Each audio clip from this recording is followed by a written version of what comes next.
خبردار شعبان کے مہینے میں یہ 3 گناہ بھول کر بھی نہ کرنا، ورنہ یاد رکھنا ذلت اور رسوائی تمہارے مقدر میں لکھ دی جائے گی، ناکامی تمہارے نصیب میں لکھ دی جائے گی، غربت، تنگی، مفلسی تمہارے گھر میں ڈیرا ڈال دے گی، سکون، چین و قرار کے لیے ترستے رہو گے، تمہارا سکون بے قراری کی دلدل میں پھنس جائے گا۔ شعبان کے مہینے میں اگر یہ 3 گناہ شوق سے کرو گے، توبہ نہیں کرو گے، تو یاد رکھنا رحمت خداوندی تم سے روٹھ جائے گی، پھر رحمت کے فرشتے تمہارے گھر کی دہلیز پر تشریف نہیں لائیں گے۔ وہ کون سے 3 گناہ ہیں جو اس قدر تباہی لانے کا ذریعہ بنتے ہیں؟ ان گناہوں سے جلد از جلد توبہ کی جائے۔ فرمایا پہلا گناہ اللہ تعالیٰ کی طرف سے دی گئی ہر چھوٹی بڑی نعمتوں کی ناشکری کرنا۔ اللہ تعالیٰ کی نعمتوں کی شکر گزاری ہم پر فرض ہے۔ اللہ تعالیٰ کی ہر چھوٹی بڑی نعمتوں کی شکر گزاری ہم پر فرض ہے۔ اس فرض کی ادائیگی اللہ تعالیٰ کو بہت زیادہ پسند ہے۔ جو شخص جتنا بڑا شکر گزار ہوگا اللہ تعالیٰ اتنا زیادہ رزق عطا کرے گا، اللہ تعالیٰ اتنا زیادہ اس بندے پر خوش ہوگا۔ کسی فقیر اللہ والے سے پوچھا گیا کیا حال ہے تمہارا؟ فقیر نے جواب دے کر لاجواب کر دیا۔ اللہ والے نے کہا کوئی حال نہیں، کوئی حال نہیں، اللہ کی نعمتیں کھا کھا کر دانت ٹوٹ گئے ہیں، زبان اس کی ناشکری سے پھر بھی باز نہیں آ رہی۔ حضرت سیدنا موسیٰ علیہ السلام نے اللہ تعالیٰ سے پوچھا اے میرے کریم رب، تیری ہزاروں نعمتوں میں سے، تیری تمام نعمتوں میں سے سب سے بڑی نعمت کون سی ہے؟ تو میرے اللہ نے فرمایا موسیٰ میری تمام نعمتوں میں سے جو سب سے بڑی نعمت ہے، جو قیمتی نعمت ہے، وہ ہے صحت۔ ہر حال میں مجھ سے صحت جیسی نعمت مانگا کرو۔ پھر سے حضرت موسیٰ علیہ السلام نے عرض کی یا باری تعالیٰ تیرا کوئی بندہ تیری تمام نعمتوں میں سے اگر کوئی نعمت مانگے تو کون سی نعمت مانگے؟ میرے اللہ نے فرمایا صحت مانگے، کیونکہ صحت ایک ایسی بڑی نعمت ہے، ایک ایسی قیمتی نعمت ہے جو ایک بار چھین لی جائے تو پھر دنیا کے تمام خزانے لٹا کر بھی وہ نعمت واپس نہیں لی جا سکتی۔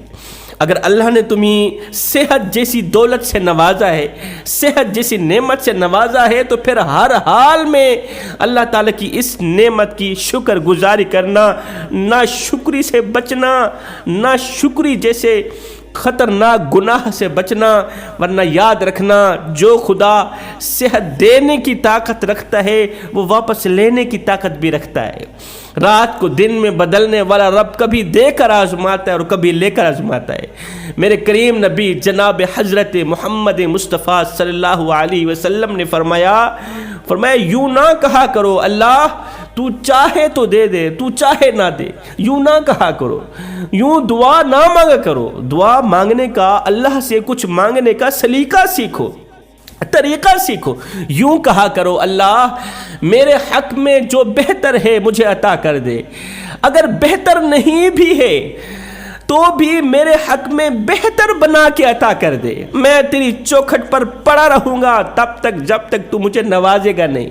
مانگنے کا سلیقہ ہوتا ہے نا، فرمایا مانگو تو یوں مانگو اللہ میں تجھی سے ہی مانگوں گا، میں نے تجھی سے ہی لینا ہے، میں ہر حال میں لے کر اٹھوں گا، ہر حال میں یہ نعمت لے کر اٹھوں گا، نہیں تو ساری زندگی تیری چوکھٹ پر پڑا ہی رہوں گا، تجھ سے نہ مانگوں تو اور کس سے مانگوں۔ میرے نبی نے فرمایا جتنا تیرا یقین کامل ہوگا اتنا زیادہ تجھے رزق عطا کیا جائے گا۔ اللہ تعالیٰ وسیلے کے بغیر بھی عطا کر دیتا ہے، لیکن وسیلہ دینے سے اللہ تعالیٰ جلد عطا کرتا ہے۔ دیکھیں ہر آدمی ماں باپ کے ذریعے سے ہی پیدا ہوتا ہے، دنیا کا ہر ایک شخص ماں باپ کے ذریعے سے ہی پیدا ہوا، لیکن اگر اللہ چاہے تو حضرت عیسیٰ علیہ السلام کو بغیر باپ کے پیدا کر دیتا ہے، اگر اللہ چاہے تو حضرت آدم علیہ السلام کو بغیر ماں باپ کے پیدا کر دیتا ہے۔ بس یقین کامل ہونا چاہیے، یقین کا پختہ ہونا چاہیے۔ حضرت موسیٰ علیہ السلام فرعون کے دربار پر کھڑے ہیں، آگے دشمن ہے، پیچھے دشمن، دائیں دشمن بائیں دشمن، سامنے جادوگر بیٹھے ہیں، جادوگروں نے سانپ چھوڑ دی، وہ سانپ جیسے ہی حضرت موسیٰ علیہ السلام کے قریب آنے لگے تو موسیٰ علیہ السلام پریشان ہو کر اللہ کی بارگاہ میں عرض کرتے ہیں، یا باری تعالیٰ اب کیا کروں؟ اللہ نے فرمایا موسیٰ تمہارے ہاتھ میں یہ جو ڈنڈا ہے نا اسے زمین پر پھینک دو۔ اگر کوئی ہمارے جیسا ہوتا تو کہتا اللہ ایک ہی تو ڈنڈا ہے، ایک ہی تو سوٹا ہے، اگر اسے بھی زمین پر پھینک دیا تو ان سانپوں سے جان کیسے چھڑائی جائے گی؟ موسیٰ علیہ السلام کا یقین دیکھیں، موسیٰ علیہ السلام کا کامل ایمان دیکھیں۔ اللہ کا حکم سنتے ہی موسیٰ علیہ السلام نے وہ ڈنڈا، وہ عصا زمین پر پھینک دیا۔ کبھی ڈنڈا بھی اژدہا بنا، کبھی عصا بھی اژدہا بنا۔ جیسے ہی وہ ڈنڈا زمین پر گیا، اللہ تعالیٰ نے موسیٰ علیہ السلام کے کامل یقین کے صدقے، موسیٰ علیہ السلام کے کامل ایمان کے صدقے اس ڈنڈے کو اژدہا بنا دیا، وہ اژدہا جو تمام سانپوں کو کھا گیا۔ یقین کا پختہ ہونا ضروری ہے۔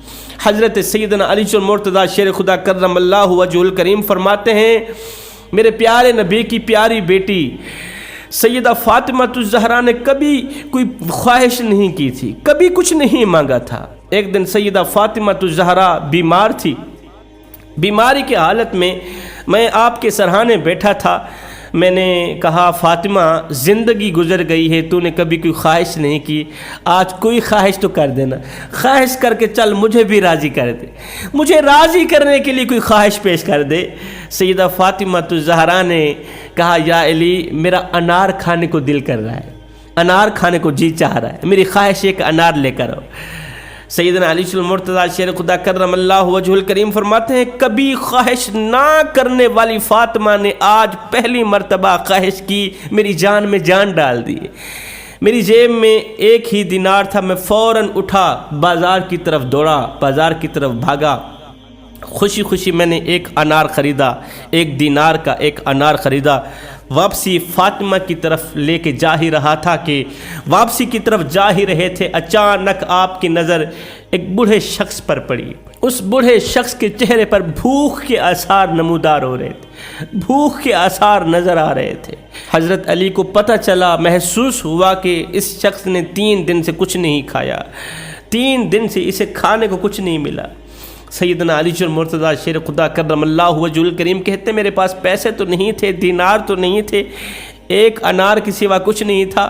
میں نے جیب سے وہی ایک انار نکالا، اس فقیر کے ہاتھ میں دے کر بوجھل قدموں سے گھر کی طرف روانہ ہوا۔ جیسے ہی میں نے گھر کی دہلیز پر قدم رکھا تو سیدہ فاطمہ الزہرا نے میرے چہرے کی طرف دیکھا، میرے چہرے کو پرنم دیکھتے ہوئے، میری آنکھوں کو پرنم دیکھتے ہوئے کہنے لگی، اے علی مجھے لگتا ہے آپ کے خالی ہاتھ دیکھ کر مجھے لگتا ہے انار نہیں لے کر آئے بلکہ کسی غریب کی مدد کر کے آئے۔ اگر فاطمہ کی خواہش پوری کرنے کے لیے انار نہیں لے کر آئے تو اس کا مطلب یہ ہوا کہ اللہ کو راضی کر کے آئے۔ یہ سنتے ہی سیدنا علی المرتضیٰ شیر خدا کرم اللہ وجہہ الکریم کی آنکھیں چھم چھم برسنے لگی۔ میری فاطمہ نے زندگی میں پہلی مرتبہ خواہش کی، علی نے وہ بھی پوری نہ کی۔ سیدہ فاطمہ الزہرا نے علی کو حوصلہ دیتے ہوئے کہا، اے علی انار کھانے سے مجھے وہ سکون نہ ملتا، انار کھانے سے مجھے وہ سکون نہ ملتا جو سکون کسی غریب کی مدد کرنے پر ملا۔ وہ سکون انار کھانے سے کہاں ملتا تھا؟ دونوں صبر کر کے بیٹھ گئے۔ سیدہ فاطمہ الزہرا اور مولا علی کرم اللہ وجہہ الکریم دونوں میاں بیوی گھر میں بھوکے بیٹھے ہیں۔ اتنے میں دروازے پر کسی نے دستک دی۔ حضرت سیدنا علی المرتضیٰ شیر خدا اٹھے، دروازہ کھولا، باہر حضرت سلمان فارسی کھڑے 9 انار لے کر۔ حضرت سلمان فارسی یہ 9 انار حضرت علی کو دیتے ہوئے کہتے ہیں کہ میرے نبی نے بھیجے ہیں۔ حضرت علی نے جیسے ہی غور کیا کہ یہ تو 9 انار ہیں تو حضرت علی نے فرمایا نہیں یہ ہمارے لیے نہیں بھیجے، یہ کسی اور کے لیے بھیجے ہوں گے۔ اگر میرے نبی نے ہمارے لیے انار بھیجے ہوتے تو 10 انار ہوتے، کیونکہ یہ میرے اللہ کا وعدہ ہے، میرے اللہ کا فرمان ہے، جو ایک نیکی کرے گا میں 10 گنا بڑھ کر اس کا اجر دوں گا۔ میں نے 1 انار اللہ کے نام پر دیا، کسی فقیر کو بھوکے کو 1 انار دیا، مجھے پکا یقین ہے، میرا پختہ یقین ہے اللہ تعالیٰ مجھے دے گا تو 10 انار دے گا۔ یہ 9 انار ہیں، یہ کسی اور کے، یہ ہمارے نہیں ہیں۔ یہ سن کر حضرت سلمان فارسی مسکرانے لگے، جیب کے اندر ہاتھ ڈالا، 10واں انار بھی نکال کر دے دیا، کہا میں آپ کا امتحان لے رہا تھا، دیکھنا چاہ رہا تھا کہ حضرت علی کا جو یقین ہے کتنا پختہ ہے، کتنا کامل ایمان ہے۔